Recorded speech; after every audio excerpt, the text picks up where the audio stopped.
Good evening, folks. Welcome to the 45, episode 45, I should say, featuring MLB Pipeline, Jim Callis. How are you?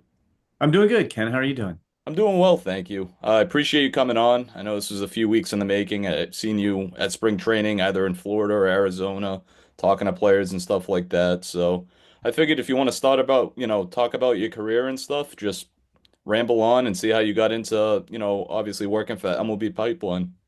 Yeah, I've been pretty fortunate. So I was a student at the University of Georgia, and I covered the baseball team there.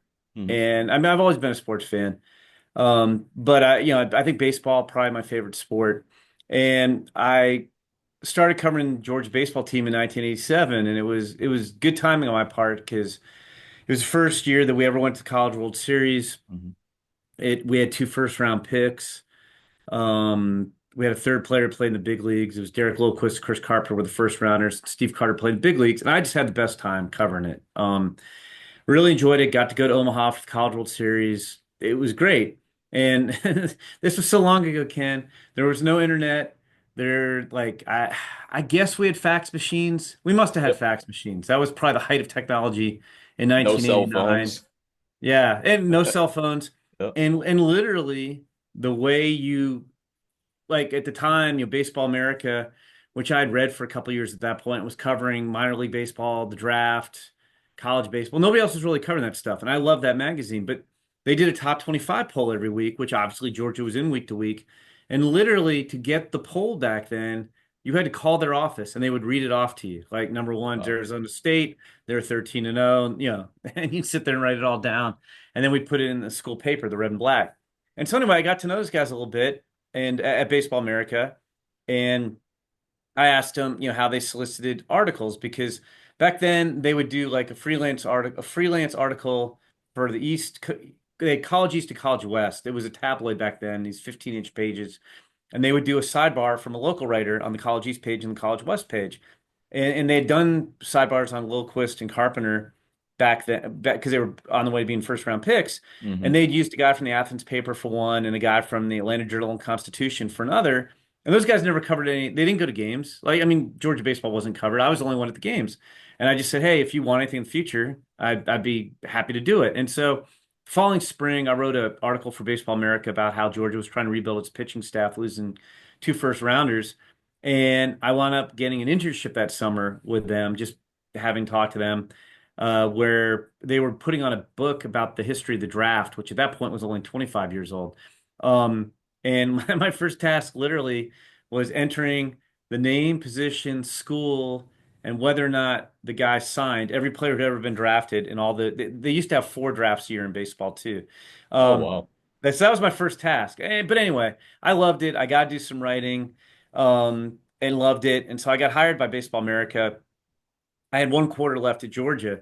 So I went back to Georgia in the fall, and the winter meetings were in Atlanta. And I literally drove from Athens to Atlanta and started working for Baseball America full time. And like, again, a much different landscape back then. If you want to be a sports writer, most people would wind up, you'd work for a small paper and you'd cover high school Hmm. football and maybe write some features and eventually hope to get the opportunity and then work your way up. And at Baseball America, back in 1989, we had an editorial staff of four full-time employees, counting myself. And so I got to do everything. I was the number one college baseball writer, which also meant I was the number one like summer ball writer, which meant I got to go to the Goodwill games in Tacoma, but also the Pan Am games in Cuba, the Olympics in Barcelona when I was 24 years old. Wow. I did some prospect ranking. I wrote a bunch of features. I we had four people. So either you were editing a story or you were proofing the story. So I read every word that went into Baseball America. I was dealing with writers. I was setting up cover shoots, and it was great because you get better at stuff by doing it. And I just Hmm. got a ton of experience early on. So I was at Baseball America from '89 to '97. I met my wife at that point. We were based. Baseball America was based in Durham. It still is. And I met my wife who was going to business school at Duke, and we got married in '93, and then we started having kids. And there's a family business she was going to be involved in, which is Hmm. why she went to business school at Duke in the first place. and then she stayed down to be with me for a couple of years. But then we eventually moved back up to Chicago area, which is where her family business was based. And again, this was so long ago, Ken, like 1997. You couldn't really work remotely. Like the internet was just starting out. People had cell phones, but I know Yep. it sounds like this is ancient times. But you couldn't really work remotely. It just wasn't set up. Yep. So I actually went to work at Stats Inc., which is based up here for 3 years. And back Hmm. then, I mean, now Stats, like their name is primarily Stats. Back then, they did a lot of publications. We were producing content for America Online, which was a big thing at the time. And we had, I can't remember how many books we printed annually, but it was 8 or 12. We had special projects. And so I did that for 2 or 3 years. And I kind of missed, I enjoyed it, but I missed being immersed in prospects, 24/7. And so Baseball America, like the technology continued to grow. And in 2000, Baseball America inquired, would you like to come back and work from us, but from Chicago? And I did. So I stayed there. I was there for 13 years. We created the Baseball America's Prospect Handbook at the time, and I worked there for 13 years. And it wasn't so much that I was looking to leave, but MLB and MLB Pipeline made me an offer in 2013 that was just too good to refuse. And Hmm. it was basically doing what I was already doing, but it was a great offer. So I've been at MLB for the last, doing the math, 12 years now. Almost, I'm going on 12 years because I started in September. And it's crazy because like I think about it sometimes, Ken, and I've been doing this, if you count my internship in '88, this is my like 37th year of covering prospects, Wow. which is, I don't know That's how that's happened. amazing. It's a lot of years, but Yep. I just consider myself very fortunate because I've always enjoyed it. I still really enjoy trying to figure out how good players are, trying to project who's going where in the draft. And I've been basically able to do, even at Stats, I was doing some prospect writing for some of the books we did there. And I've enjoyed my job from day one, and 37 years later, I'm still really enjoying it. That's amazing because it's you and Jonathan Mayo, which I had the pleasure to speak to on the phone before, and I text him from now and then, here and then. And you guys do a phenomenal job. Like I'll watch the draft and stuff, and I'm like, wow, these guys, they'll be like go to, it'll be like, hey, Jim, Jonathan, what do you think of this prospect? What do you think of this player? How he's gonna pan out? And it's just like that must be so cool. I mean, to attend the draft, to basically do a lot of write-ups on these prospects, watch a lot of film, I would assume. Yeah. That's how you guys get all your prospect ratings and averages and stuff like that. But what's been like the highest and the low point of basically being in the industry for like over 35 years? Like what's been the thing that stand out to you that just keeps drawing you in every single year? Well, I mean, I think the thing that keeps me enjoying my job is there's always new players. Like I Hmm. still want to figure out, why is player A better than player B? Who are the stars of tomorrow going to be? I honestly, I've been really fortunate. I've never been let go. I've always enjoyed my job. I've never, been in a job where it's like, oh man, this is drudgery. I mean, it's a lot of work, but like if you enjoy your work, it's fun. And so I don't even really know if I have a low point. I can't think of what a low point would be, honestly. I don't. Like I've pretty much enjoyed, I know I've been fortunate because, like I said, I mean, from day one, again, in the late 80s, I didn't have to go, and there's nothing wrong with it, but I didn't have to go cover high school football or compile box scores for the Agate page. I Hmm. was, talking prospects with scouts back in 1989, and, That's so very grateful awesome. to Alan Simpson, who started Baseball American, who hired me and kind of Hmm. showed me how to do things. And John Shear was running the magazine at the time. And that was like a great foundation. But like, and then from the highlight standpoint, I mean, again, there's so many. I mean, one of the coolest things, like my second year at Baseball America, I'm covering the College World Series, and Georgia won the national championship. And it was a lot of guys I went to college with, like some of those guys I had classes with. And that was kind of surreal because back then the College World Series final, it was a different system than they have now. It was a single game championship. It was on CBS Saturday afternoon. Was it still in And Omaha? still in Omaha. Oh, Yeah, it's wow. been in Okay. Omaha Wow. since the third year. It's been in Omaha. I'm doing the math right. I think it started in Omaha in 49. Um, Wow. but yeah, so I've been to a lot of College World Series. So anyway, back then it was on CBS. And so CBS would interview people on the field after the game. And Yep. all the other media could interview people on the field after the game until you had to let CBS get who they want. And then when they went off the Makes air, sense. there was a press conference. Yeah, it all makes sense. But anyway, you were on the field, like you go down ninth inning, sit behind home plate, and go on the field. and interview players. And I remember walking off field, going, I can't believe Georgia, all these guys I know just won the national championship. And so I came out getting this big hug from behind, and it was Coach Steve Weber's wife, Pam. I was the first person she saw that she recognized when she went on the field, and she's just screaming. She's all excited, and no, that was cool. Going to the Olympics, '92 was the first time that the Olympics were an official medal sport, and getting to go to Barcelona and cover that was really cool. Cuba won. Cuba won the Olympics. U.S. didn't even win a medal. We lost to Japan in the bronze medal game. But there are a lot of big leaguers on that team. In '96, same thing. I was in Omaha sitting behind home plate when Warren Morris hit his walk-off homer to win the national championship, which was pretty cool.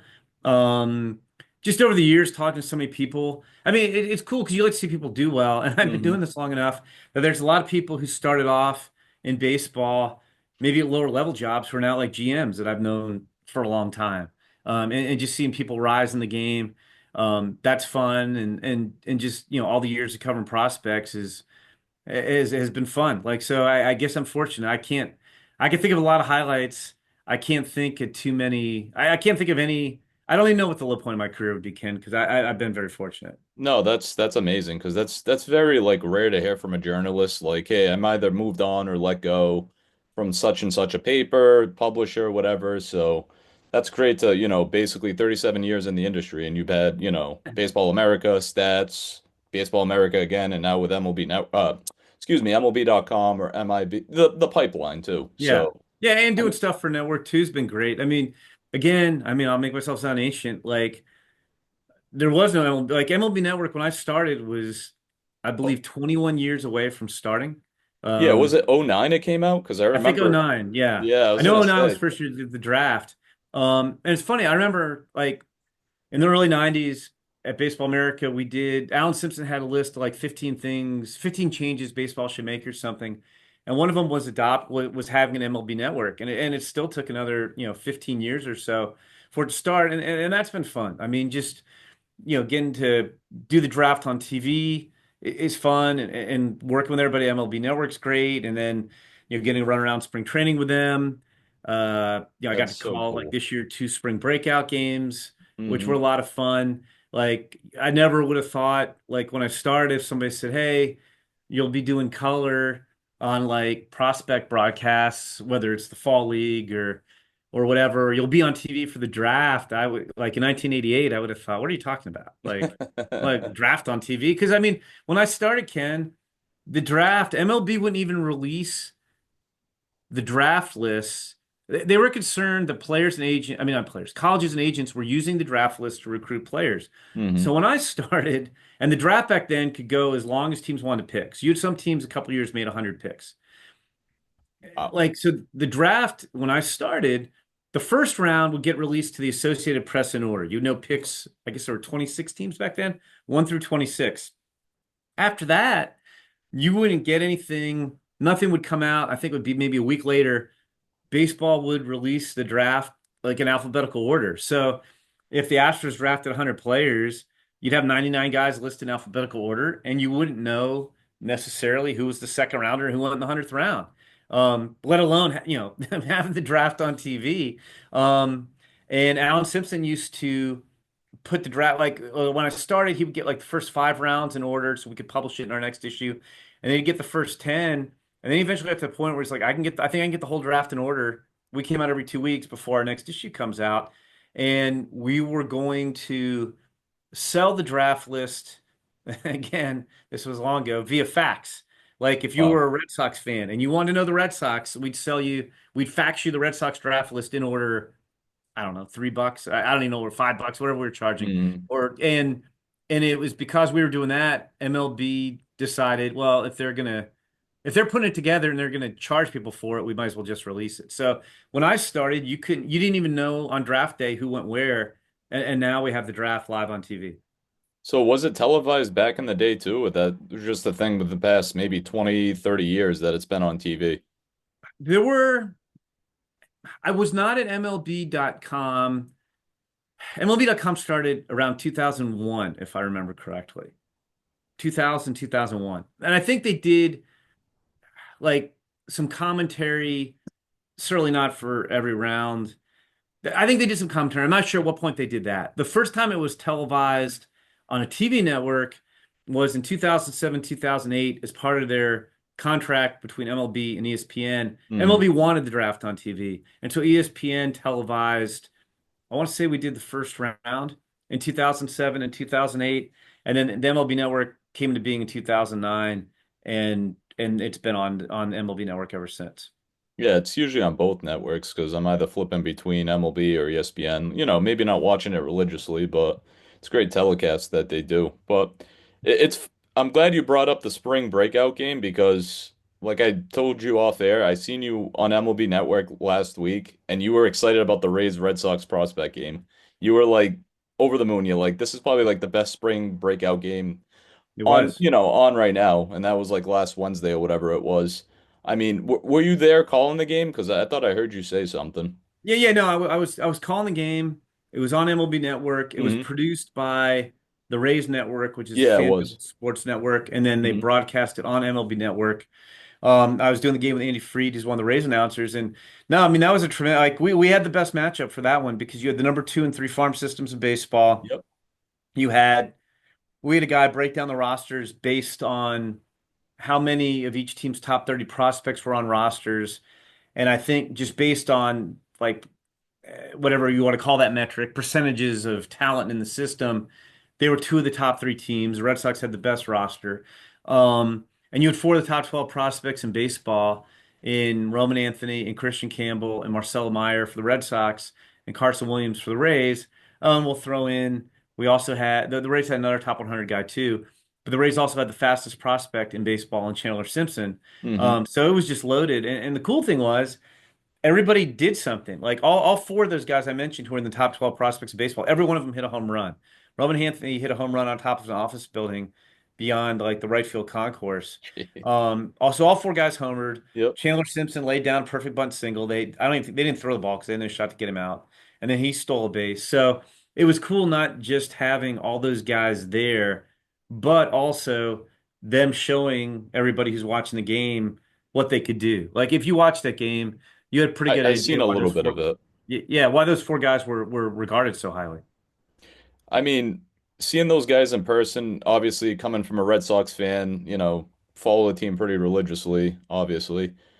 Between Roman, Marcelo, and obviously Kristen Campbell, like what stood out to you between those three guys as they call the big three, and the buzz around spring training is Campbell's probably going to be the starting second baseman, but Marcelo Meyer's been having a hell of a basically spring training. He's batting over 300 or 350. Drove some more guys in today. So what's your prospect evaluation? I want your expertise on those three guys when it pertains to the Sox farm system. Yeah, I mean, it's all interesting. Like you go back and forth on who's the best. Like we have Roman Anthony ranked as number two prospect in baseball, and essentially the top position prospect because we have rookie Sasaki number one. And then at the same Hmm. time, there are teams that I'll talk to, like when we get feedback on our list when we're putting them together. I had teams tell me they thought Christian Campbell was the top prospect in all of baseball. And one team told me they didn't even think it was close. They thought it was far and away Christian Campbell. And then you got Marcelo Meyer. It's funny, like even a year ago, it would seem funny to think, oh, he might be the third best of those three guys. Um, and he is, but he's still a very good prospect as well. I think with all those guys, I mean, Roman Anthony, he's played some center, but I think he's more of that classic right field profile Hmm. in the long run. And it's good to have a right fielder with range at Fenway because it gets pretty deep out there. Yep. Campbell, it's crazy. I mean, I've gone through this spiel on him so much, but he was a supplemental fourth round pick out of Georgia Tech. He had some tools, but he didn't really show much power. He didn't really steal a lot of bases. His defense was he was athletic. He was more athletic than a good defender. And it's not supposed to be this easy. I think the Red Sox have done a really nice job of player development, both hitters and pitchers recently. Hmm. But they went to him and they're like, look, we want to get you on a bat speed program, on a strength program to increase those things. And we want you to make a swing adjustment because he tended to kind of chop down on the ball and let it travel deep, and which result in a lot of ground balls. And look, it's easy to say those things like, "Hey, we want to change your swing," and a lot of times when you change a guy's swing, it can mess him up. But Yep. but Christian has such good hand-eye coordination that he took to it, and he kept getting better throughout the course of last year. And he had basically the best minor league season anybody had in 2024. and went from not being on anybody's top 30 prospect list at the beginning of the season to one of the top prospects in baseball at the end of the season. Like, it's weird because part of me in the back of my mind is like, I'd like to see him do it a little bit more because he's done it for 1 year. But then I Hmm. talk to people and they're like, like his improvements, like they're not flukes. Like if you look at the metrics in terms of like swing decisions and quality contact, it's real. And the scary thing is they kept getting better. Like his swing that he uses now is only a year old. So you could, if you look at last year and the fact that he kept getting better, you could argue that like why can't he get better in year two as he gets more comfortable with the swing? So he's really intriguing. I think he's probably best suited for second base or left field. We'll see how it works out in the long run. I think he's more of an average defender, but man, he can really, really hit. And if you watch that spring breakout game, I mean, that home run went opposite field, right center, just and it's real nice, easy swing, and it just carried forever. And then, like I said, Marcelo kind of gets overlooked a little bit now. And like the one thing Marcelo doesn't do, he's more of a below average runner. But despite that, he's still a pretty good shortstop. And at the same time, like he's a good hitter. Like I think you're talking about 25 homer, guy who can play a solid shortstop. So it'll be interesting because you obviously have Trevor Story at short. The Red Sox outfield, they really like Rafael's defense. They have Hmm. Abreu and Duran. Like there aren't obvious openings, but I do think by the end of the year, it sounds like Campbell might make the team. Hmm. And if they don't make it at the beginning of the season, I think Anthony and Meyer are going to probably force their way. Like they're so good. Meyer didn't play in AAA last year because he was hurt at the end of the year. Anthony Yep. went up and tore up AAA for like the last 5 weeks of the year, and I just think by midseason there isn't probably going to be much for those guys to prove at AAA. So it'll be very interesting to see how the Red Sox work those guys into the lineup. I know with the week, I should say that the games start a week from tomorrow, besides the Tokyo series that just wrapped up today. But it'll be interesting to see if, like you said, Campbell makes it, Anthony, if he's just going to be starting at AAA with Marcelo Meyer as well. What basically, I know you're pretty connected with like GMs and like front offices and scouts and stuff. What's the buzz usually around like the Red Sox organization? How high are they're pretty high on these guys, but like the prospects wise, like do they just flaunt them? Do they just basically gloat about them? Like they have a lot of Yeah, trust and the ETA when they'll make the majors too. If I'm trying to get to a point here. Just I want to yeah, hear what's the buzz, yeah. No, I mean, what you can tell me at least. I think it's one of the best prospect trios people have seen in the last 5 or 10 years in baseball. Hmm. It's pretty unusual to have three of the top 12 prospects in baseball. And I think they speak to those three guys, I think speak to the work Boston's done with position prospects in terms of like there's not like there's a secret formula, but like they've made some really good strides with guy Christian Campbell's a poster boy. Franklin Arias, who's also top 100 prospect, who's just 19, his Hmm. shortstop is another one, and Justinson Garcia, who's easier to call on the password, is another guy who made progress.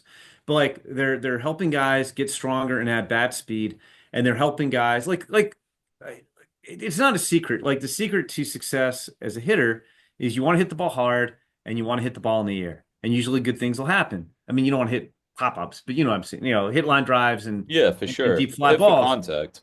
Yeah, and so it's not just putting the bat on the ball, it's like hitting the ball hard and launching it, like in the air. And I think the Red Sox, if you look, especially last year in particular, they had a lot of guys who made strides in those areas. Hmm. So they had a lot of success doing that. And also, it hasn't quite paid off the same, but they're having success with pitching too. Like I thought the last couple of years, their pitching at the minor league level was among the thinnest in baseball. And I think it's climbing more towards the middle of the pack. They had a good developmental year with a lot of pitchers last year. Their international department's doing a lot of good work with hitters and pitchers. I mean, they're younger guys that are further away, but it'll be interesting. I, I mean, there's no way to measure this, but I really feel like the Red Sox maybe, if you could measure somehow, Ken, how like the strides individual players made in a given year, I feel like the Red Sox players, like a number of guys, if you added them up collectively, made more strides than maybe any system in baseball last year. They just had a really good developmental year. No, that's for sure. And one thing, touching on something that happened over the offseason that caught my attention is they wanted to add to their rotation. So they went out, got Garrett Roche from Chicago. He was kind of limited last year. The White Sox kind of limited his starts, 4 innings, whatever it was. And the thing that stood out to me in that trade was, at first I'm like, all right, we need the pitcher, 25-year-old guy, still young kid. The thing is, you trade your catcher of the future in Kyle Teel, so I wanted your evaluation on looking back at that trade. Like, it was good for both sides, but you trade Braden Montgomery, others, and Kyle Teel, and I was like, I thought he was supposed to be like the catcher of the future, you know? Yeah, no, I mean Kyle Teel is one of the best catching prospects in baseball, but it's if you want a guy like Garrett Crochet, who's a top prospect, I mean I'm not a top prospect, one of the top pitchers Hmm. in the big leagues, and he's not eligible for free agency for a couple of years, you're gonna have to give up players. And that Hmm. trade was very similar to when they got Chris Sale from the White Sox, Yep. where Chris Sale, it cost them two top 100 prospects and two other prospects, and this was the same thing. I mean, I think it speaks to the strength of the Red Sox system that they were able to give up Kyle Teel and Braden Montgomery, who were their last two first round picks, Hmm. as well as Chase Meidroth, who's one of the best contact hitters in the minors, and Wickelman Gonzalez, who is he's interesting. He had a rough year last year, but he also led the minors in strikeout rate the year before. And they were able to give those guys up they were able to get Garrett Crochet without touching the big three. And they were able to Hmm. give all those guys up, and they still have one of the top five farm systems in baseball. So again, I think that speaks to their depth. And I just think it's a trade that it made sense for both teams. I mean, you would have liked to hold on to Kyle Teel, but at some point you have to give up. It's going to have to hurt a little bit if you get Garrett Crochet. And again, I mean, I think pretty good job. I don't know exactly what went down there, and it seemed like at one point, I think Chris Getz, the White Sox GM, made a comment like it seemed like the talks were kind of tapering off. I think the Red Sox held pretty firm on not wanting to give up the big three, but Hmm. they were still able to put together a pretty nice package and willing to part with it to get Crochet. I know it was just tough to see Teal go, obviously, like I keep referring, catcher of the future, but you still got Connor Wong, still under 30. He actually had a pretty good, decent season last year as basically being the top guy, I want to say, because it was him and Reese McGuire. They kind of shared time, but I mean, we'll see what happens. I know Crochet's going to start opening day, so I'm excited. I'm excited for this new, like, Red Sox lineup, especially adding Alex Bregman. And if Campbell makes it, and, just see what happens. One last thing I wanted to touch too was what do you think of the Devers situation over spring training? Because it was a little weird. Like he's like, I'm not gonna back down from third. That's my position. I get it. And to pay a guy 30 million just to be a DH, it's kind of crazy in my opinion, but I get that's how the game's going, or other Well, leagues too, but I just I mean, I wanted your think it's quick just thought on that. yeah, I feel like it's kind of opportunity that presented itself to the Red Sox. I mean, look, Devers is a tremendous hitter. He And is. arguably you don't want to pay a guy, 30 million plus a year to be DH, but at the same Hmm. time, as good a hitter as Devers is, he's a pretty bad defender at third base. He's one of the worst defenders. Unfortunately. Yeah, in baseball at third base. And so when you add Alex Bregman, you're not just adding Alex Bregman's bat. You're adding like it's not even a small, it's a huge defensive upgrade at third Hmm. base that might be worth a win or two over the course of the season. So that's huge. And then like again, you'd rather have him not be a DH, but I've always liked Tristan Casas. I think he's got a ton of power, but I think there's also hitting ability in there too. I think he's a really well-rounded hitter, and he's a better defensive first. I mean, he was a former third baseman. He's a better defensive first baseman than Devers is. So, ideally, you wouldn't want to have paying your DH 30 million a year, but at the same time, I mean, Devers is one of those guys who could go out there and hit 300 with 30 homers and 100 whatever RBIs, and just be a total beast in the batter's box. And I think the team's better with Devers at DH right now. The thing is too, like we'll see what happens. I mean, Bregman might only be there a year. He's got some opt-outs, Yeah, he and, does. and then you'll have to see what happens going forward. But yeah, I mean, if you think about it, the Red Sox, we've talked about these young guys, but like it's not just Dan Bregman. At some point this year, barring injury, I think we're going to see Campbell and Anthony and Meyer Hmm. along with Bregman in the lineup. It's going to be a totally remade lineup, and I'm looking forward to seeing that as well. I just have a funny feeling those guys will be up way before the September call-ups, depending what I situation the think so Red Sox too. are in with injuries and if they're in a playoff spot. I'm hoping because it's been too long, I feel like.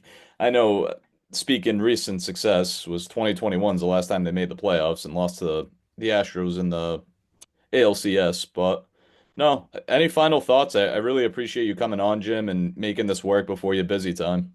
Hey, it was good talking to you, Ken. No, I mean, I appreciate you having me on. Like I said, I feel very fortunate to do what I do, and all this Red Sox talk. It's making me smile because I'm just thinking back to doing that game, which I guess was about a week ago. Yeah, I think it was Um, last Wednesday, I want to say. yeah, Thursday. I think it was Thursday. Uh, I uh, think it was you're probably right. I'm sorry. It was All all the days blur. blend in. But in any case, I mean, again, being able to go watch prospects like I do, or talk to people about prospects like I do, it's the best. And so I just consider myself really fortunate to be able to do what I've done and still love doing it after all these years. No, that's awesome to hear because covering prospects with the little I've, done with the local cable access in town where I live, seeing like the Cape Cod League, like talking to Oh, scouts and I love the stuff. Cape League. Oh Yeah. my God, it was just amazing talking to scouts and just basically kind of picking their brains out and just having good conversations with them. Like, hey, I'm from so and so, and I'm like, that's so freaking cool. Like, I'm not even here to like scout, but this is awesome talking to you. So I appreciate it, Jim. Thank you so much. Oh, no problem, Ken. I had a good time as well.